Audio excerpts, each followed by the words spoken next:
তারা ভোট দিয়ে দিচ্ছে সাদিক কাইম হয়ে গেছে, ঠিক আছে। এটা তফসিল ঘোষণার পরে সাদিক কাইম কিন্তু নির্বাচিত হয়ে গেছে, কিন্তু আমরা তো 40,000 শিক্ষার্থীরা ভোট দেয় নাই। ভোট তো অনেক বাকি। 9 তারিখ ভোট হবে, 9 তারিখে ভোটে দেখা যাবে যে কারা হারবে কারা জিতবে।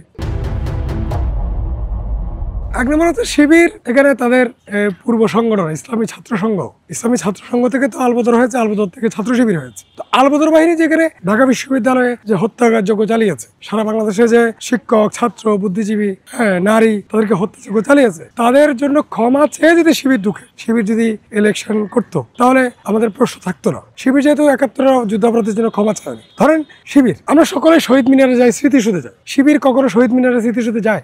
ঢাকা বিশ্ববিদ্যালয়ের যে চরিত্র সেটা কি, ঢাকা বিশ্ববিদ্যালয়ের আইডিওলজি কি, যে সে হচ্ছে মুক্তিযুদ্ধের, সবসময় মুক্তিযুদ্ধের পক্ষে কাজ করে, মুক্তিযুদ্ধের সাথে থাকে, মুক্তিযোদ্ধাদের সাথে, স্বাধীনতার সাথে ঢাকা বিশ্ববিদ্যালয় ওতপ্রোতভাবে জড়িত। তো শিবির শহীদ মিনারে যায় না কেন? শহীদ মিনার তো ঢাকা বিশ্ববিদ্যালয়ের ভিতরে, তারা তো 54 বছরের শহীদ মিনার যায় নাই, স্মৃতিসৌধে যায় না, ঠিক আছে। তারা মুক্তিযুদ্ধের যে বিরোধিতা করেছিল তাদের আগের প্রজন্ম, তারা ওই জায়গায় রয়ে গেছে, এজন্য আমরা বিরোধিতা করি, ঠিক আছে। তাদের উচিত, তারা যেহেতু এখনকার তারা শিবির, তারা তার যুদ্ধাপরাধী না, তারা তার যুদ্ধাপরাধ করে নাই, রাজাকার না, আলবদর। কিন্তু তাদের পূর্বপুরুষ যেহেতু আলবদর আর রাজাকার, তাদের আদর্শকে, এই স্বাধীনতা বিরোধী আদর্শকে ফেলে দিতে হবে, ছুঁড়ে ফেলতে হবে যদি বাংলাদেশের প্রেক্ষাপটে রাজনীতি করতে হয়, ঠিক আছে। আপনি স্বাধীনতাকে অস্বীকার করে, মুক্তিযুদ্ধকে অস্বীকার করে আপনি এখানে রাজনীতি করবেন, এত সোজা? এটা বুমেরাং হবে আপনাদের জন্য। আলোচনা আছে এই জন্যই তারা এখানে ক্ষমা না চেয়ে ক্যাম্পাসে ঢুকছে, তাদের অপরাধের ক্ষমা না চেয়ে, তাদের পূর্বপুরুষের অপরাধের ক্ষমা না চেয়ে ঢাকা বিশ্ববিদ্যালয়ে ঢুকে হাউকাউ করার চেষ্টা করছে। তাদের বিশাল ভোট বাহিনী আছে, অনলাইন বাহিনী আছে,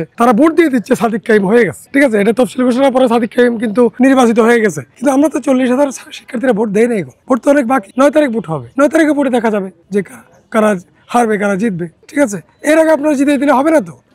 বাপ যদি কোনো অন্যায় করে, তার জন্য ছেলেরা পর্যন্ত ক্ষমা চায় মানুষ। তো তোমাদের বাপরা অন্যায় করছে, যুদ্ধ অপরাধ করছে, গণহত্যা করছে, ঢাকা বিশ্ববিদ্যালয়ে হত্যাকাণ্ড করছে, ক্ষমা চাও না কেন? লজ্জা লাগে? ক্ষমা চাইতে লজ্জা লাগে? ক্ষমা চাও, মাফ করে দেবো আমরা। ঢাকা বিশ্ববিদ্যালয় তোমাদেরকে মাফ করে দেবে যদি ক্ষমা চাও। ক্ষমা চাই রাজনীতি করার সমস্যা নেই।